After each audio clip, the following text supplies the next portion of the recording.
'Tis I. Hey everyone, glad to see you back, glad to see you looking fresh, and today we are going to be talking about the 50 games I am most excited about in 2024. Of course, this is not a comprehensive list on every game coming out this year, and of course some of these games will probably be pushed back. And also, I doubt I'll be able to play all 50 of these games in the coming year. This is just a video series that I love doing every single year where we talk about a ton of games to look forward to. Some of these games might be for you, some of them may not be for you, but I'm sure there'll be something in here for everybody. With 50 games spanning almost every genre you could think of, different platforms, different release dates throughout the entire year, so we got a lot to talk about. So let's start off here with Prince of Persia: The Lost Crown. Return to the Prince of Persia series. This one seems to be a really cool Metroidvania game, and I'm really excited to play it. It's already getting really good reviews. It's the earliest, if you're watching this video on release day, it came out yesterday, so that's exciting. Let's hopefully start this year off right. A lot of people are saying this year feels like an in-between year. Last year was a massive year for games. Next year with like GTA seems like a massive year, but this year I think we'll have a great number of surprises, and a new Prince of Persia is right on that list. Another Code Recollection is a Nintendo game series that I never played before. I guess these are point-and-click adventure games on the Nintendo DS that I kind of skipped past because, you know, the DS came out, I was still pretty young, I wasn't super into collecting, I didn't know a lot of big games, and this game was not a big game, so like I only knew about like typical kids games, and so it's exciting to see these games come back, like a brand new experience to me and a lot of people that haven't played them yet. Last of Us Part 2, this one's pretty self-explanatory why it's here. Is this everyone's favorite game? No. Do I think it needs a remaster right now? No. But if you already own the game, it's only $10 to get the new content, the new game modes, and the up-res, so it's not too bad in that aspect. If they were charging full price for everybody, I think it'd be a lot more backlash. But if you haven't played Last of Us 2 yet and you own a PlayStation 5, I don't really know what you're waiting for. It's one of the biggest games on the systems. I don't really know why this exists, but it's, of course, big enough to be on this list. Palworld is a game I've been excited about, very interested by for a long time. Basically, premises Pokemon with guns. Sold. It's absolutely ridiculous. It looks chaotic. It looks a lot of fun.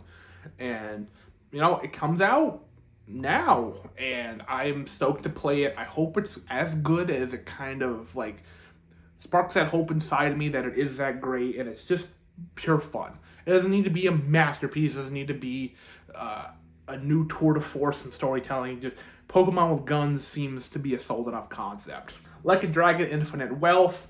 So I've played one of these Yakuza games, and I played a couple of the spin-off games, and they're not my favorite thing in the world, but I can absolutely see why they're a lot of people's cup of tea. And, you know, they're just called Like a Dragon now, which is what they're called in Japan, so it's cool that we're finally getting that cohesion factor. But this game looks, you know, as crazy, if not more crazy than these games already are.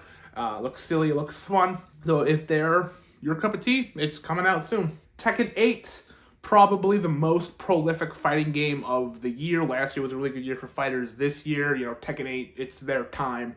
So a lot of Tekken fans, even, like, I'm not a big Tekken guy, but I'm even excited about this.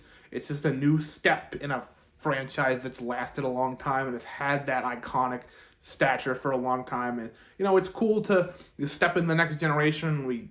The fighting game scene, a lot of fun to be involved in, so I'm excited for Tekken 8. Jujutsu Kaisen Curse Clash is not a fighting game, but this is based, of course, on Jujutsu Kaisen, the anime of the same name, and it's a typical arena fighter along the likes of, you know, your Naruto's and My Hero, One Justices, and Demon Slayer, and there's a ton of them, but you kind of know what you're getting yourself into if you played an anime arena fighter. It's that, but Jujutsu Kaisen, which, of course, massive anime, a lot of fans, so makes sense why this game is coming out. Persona 3 Reload, I think the first massive game I'm really looking forward to this year. Of course, remake of Persona 3, which is a game that, not before my time, I was obviously alive when this game came out, but definitely before Persona was as big of a staple as it is, and of course with the massive blow up of Persona 5. I'm glad to see some of the older ones getting more love, because fans of this franchise have said for a long time that Persona 5 might not even be the best one, so I don't know. That's the only one I've played. So I'm excited to finally be able to go back, play this new coat of paint, and hopefully fall in love with it. I'm ready to spend dozens of hours in another Persona game. Suicide Squad Kill the Justice League. I hope this is the last time I talk about this in another upcoming games video, because I've done 4 of these, and this has been on all of them, I think. The 2nd of February, this game comes out. I am cautiously optimistic about this game. For years, I've been looking forward to it, and we finally got kind of what the game was looking like, and it wasn't the best thing in the world.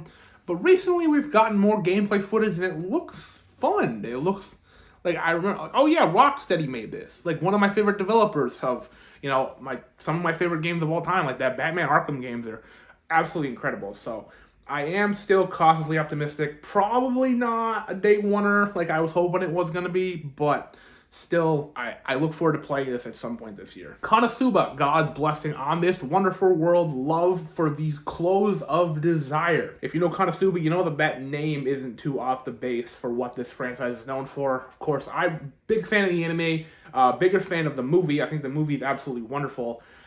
This game, though, it's a visual novel. It's the only visual novel here, so I felt the need to include it for variety's sake also. But I played a couple of visual novels. They've all been free. I don't know if this one's going to be free as well, but they're not my favorite thing in the world. If I want to read, I'll just read a book, and if I want to watch an anime, I'll watch an anime. It's not my cup of tea, but it is a lot of people's cup of tea, and I do love hanging out with those characters.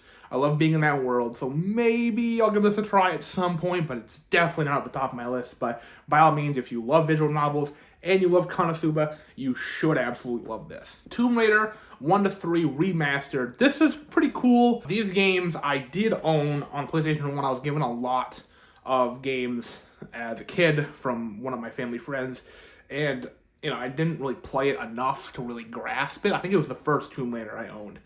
So it is cool to be able to have a chance to go back and play these new coat of paint. So they run a lot better as well. So older games like that are in that weird period where they're iconic, they're classic. Some of them don't age the best, but I feel like with a new coat of paint, Tomb Raider may be worth our time. Mario vs. Donkey Kong. This game was getting a little bit of flack for being oh, this is what the Donkey Kong game is going to be. Because there was some hype about a new Donkey Kong game coming out, and this being it burned a lot of people, and I can understand that, but this is a franchise that I've also been interested in a while. There were eShop games on the DSi and the 3DS, so they're next to impossible to play now. This is a cool little franchise and nice little puzzle game that it may be fun. I've never played the original. I'm sure if you have, I'm sure this is just another coat of paint on it, but it's cool. We're definitely slowing down the Switch's life cycle and getting less and less major titles, so a remake like this, I can take it. This seems like it's going to be a good time. Skull and Bones, a game that we've been looking forward to for a long, long time. I'm, again, cautiously optimistic. I think the boat combat in Assassin's Creed is really good. This game has been delayed and delayed and delayed to the point where I honestly thought it was forgotten about, but it's supposed to be coming out soon. So that is cool. That is exciting. So maybe it may be good. Who knows? I hope it is. Pacific Drive. I remember this game getting showcased a little bit ago at a PlayStation Direct and thinking it was interesting. It's like an adventure game and a horror game all tied into one. I don't think people really know what this game is except for those that have demoed it. But this game does seem pretty interesting. Final Fantasy VII Rebirth. If this list was ranked, this would be my number 1 of the year. I am absolutely excited for Final Fantasy VII Rebirth. If I can only play one game, this would be it. I'm beyond stoked to see where the story goes. Of course, I played Final Fantasy VII, so I kind of expect certain things. I kind of foresee certain things, but I obviously don't know where this remake trilogy is going to turn off of what the original was and what story changes are going to be. So I am beyond stoked. I cannot wait to hang out in this world of Final Fantasy VII some more and, listen to the music on repeat, and I'm beyond excited. Unicorn Overlord is a sick little game from Atlas, and they make great games, and it's the same developer of 13 Sentinels, a game I have recommended here on this channel before, and this seems to be more akin to something like a Fire Emblem, and I love that franchise. And overall, this seems like a very hidden gem right now, a game that's going to fly under a lot of people's radar. I'm sure it's not going to get nominated for a lot of awards at the end of the year, but by golly, I am stoked for this one as well. Two massive games right back to back.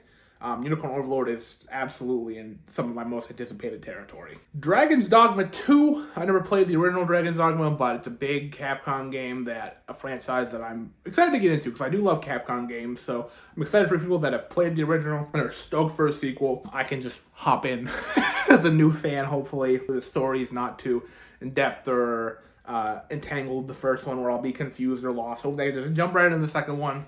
Enjoy my time. Princess Peach Showtime, brand new Princess Peach game, and this is pretty interesting. It's like a stage play, so he gets different costumes for different abilities. Sometimes he's a sword fighter, sometimes he's a karate expert, sometimes he's a chef. I don't know. I have no idea what this game is gonna even be, really. It seems cute, it seems enjoyable, and Princess Peach, beloved character who's had one game to herself before, and it hasn't necessarily aged the best because it's a weird, emotion-driven thing where her emotions take over, and that's a weird concept for a game, but this game seems like it could be fun. Rise of the Ronin, this game also seems super sick. And I adore Ghost of Tsushima, I've said that before, so I love that samurai stuff is showing up a lot more and more. Big, action-based samurai combat. A super interesting time period that I love that we're delving deeper and getting more experiences in that world than this game. Again, I've said this a couple times, but this game I'm absolutely stoked to play. I think this is going to be one of the best of the year. Whedon Chronicles 100 Heroes. Like Unicorn Overlord, I think this is going to be a little bit underrated. It's an RPG, and you can have up to 100 characters to play as, which that seems bananas. This Whedon Chronicles is like a franchise that I know next to nothing about, but that concept alone, depending on your choices and the way you play the game and whatnot, you can have up to 100 characters in your party, plus one of them's like a shark man. That's sick. This game seems cool, and I am also really excited to play it. It does, like I said, seems like it's flying under people's radar at the moment, but it does seem to really speak to me. Megaton Musashi Wired is the first of level 5 games that we're talking about today. This seems like it's going to be their big comeback year, and studio that I love. I made an entire video talking about them. I adore level 5. This is a franchise I don't know anything about, really. I'm not a mech guy, really, but anything level 5, I'm going to try to support, try to talk about, try to bring light to, because I love them. I love what they're doing, and I just simply love their games. And so I might love this one, even though it's new ground to me, and I don't know next to nothing about it, but name alone, developer alone, I'll try to be there. Sandland, based on the manga by Akira Toriyama of Dragon Ball, Dragon Quest fame. I've been wanting to get more into Toriyama's other works, because I love Dragon Ball. I delve a little bit into Dragon Quest, so I know those two, one much more than the other, but I know them pretty well. And Sandland it seems like a cool little game where you can drive around in tanks and different vehicles and vehicle combat. It seems cool. It seems like a cool game, simply put. Black Myth Wukong is a game that I've been hearing about forever. It's another game where it seemed to just exist in the aether, and it may never actually come out, but it seems to finally be coming out. This Souls-like game based on A Journey to the West. I remember hearing about this game, I think it was 2020, 2019. It was a long while ago.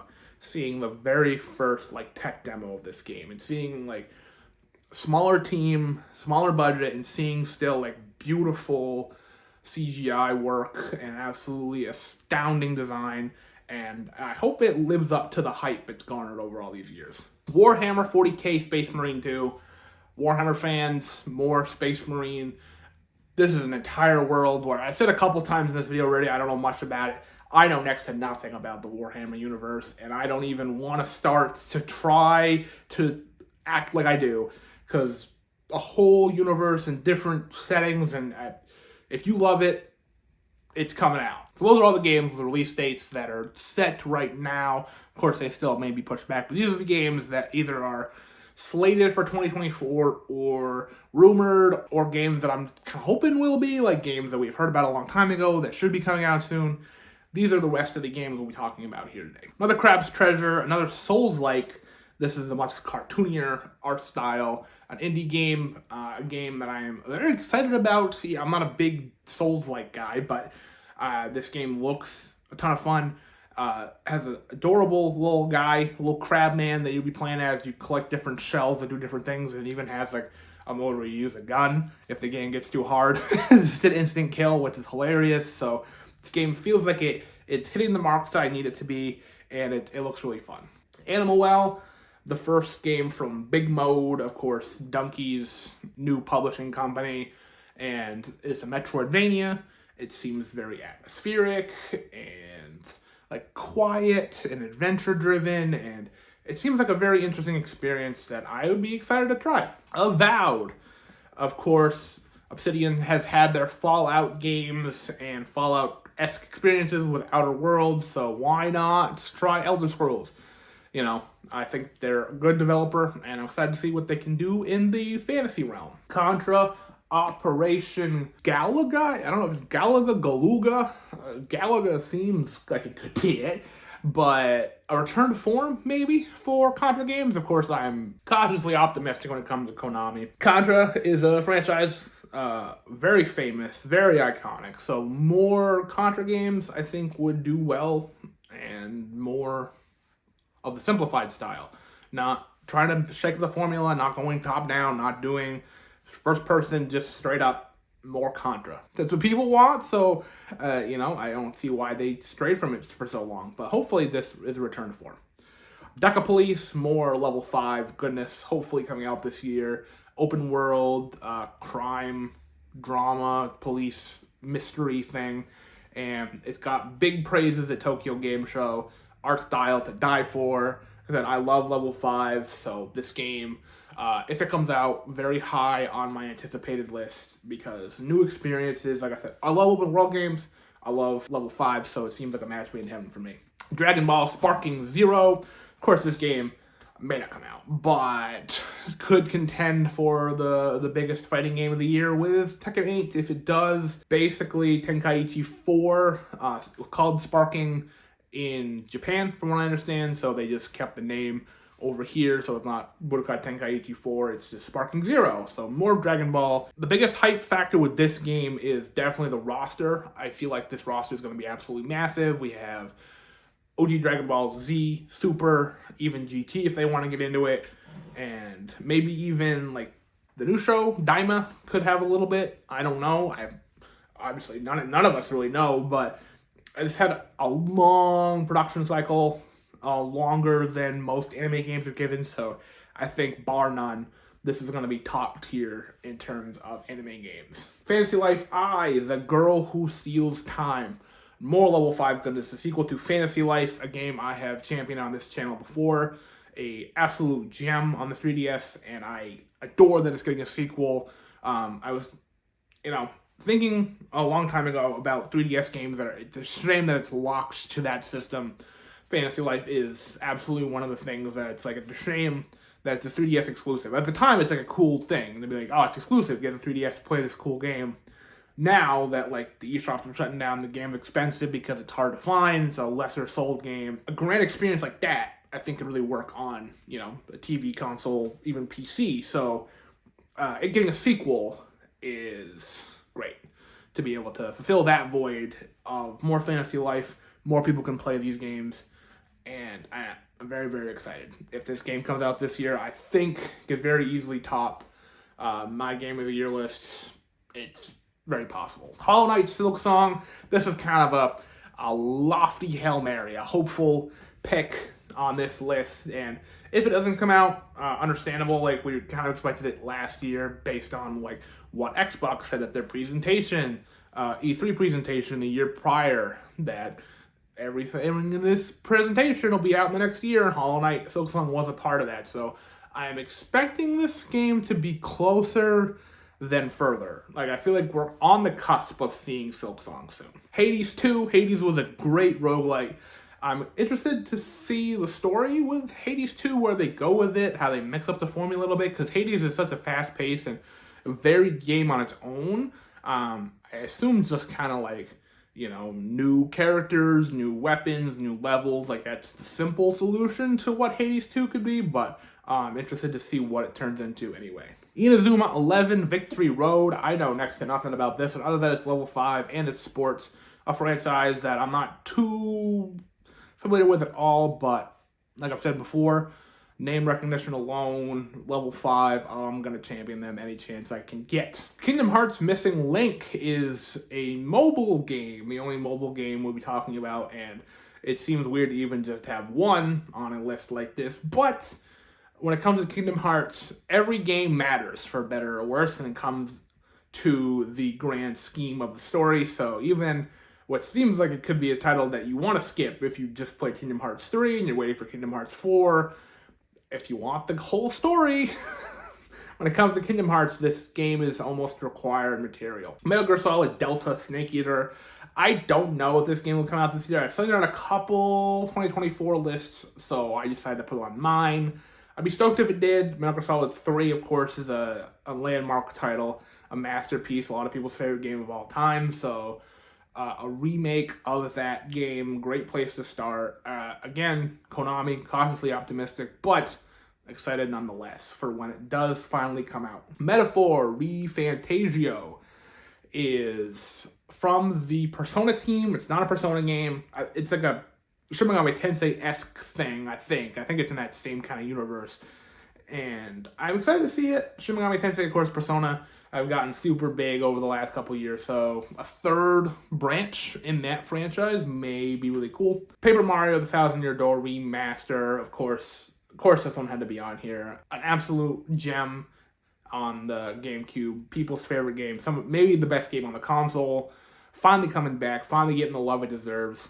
Paper Mario's been kind of in the gutter for the last few titles, so going back to one of the games that people love and remember and hold close to their heart, giving it a fresh coat of paint, absolutely wonderful. Penny's Big Breakaway, cool 3D platformer indie game coming out this year. It looks like it could be fun. There weren't many platformers on this list, so decided to throw this one in there. So it seems like it could be harking back to an era gone by of character-driven 3D platformers, and I hope it's a good one for people that love that type of genre. Bucky Squire, a game that I'm stoked about. Devolver Digital making this one, and this is a game that feels like nothing I've really seen before. It's like a storybook adventure game, like you're in a book, and then you can break out of the book. When you're in the book, it's like 2D, and then it's 3D when you're out of it, and I don't know if it's like action-driven or just like just adventure, if it's story, I assume it's a little comedic. It's adorable art style, and I am very excited about this one as well. Professor Layton and the New World of Steam. I believe the final level 5 game, and if all these games come out this year, wow, what a year for them. Professor Layton is almost definitely the biggest title franchise that level 5 has ever done, and a new game and a franchise that definitely not forgotten about. People love Professor Layton and continue on that franchise, bringing that series back on the Switch. I think it's going to be awesome. Rugrats Adventures in Gameland. This is an interesting one.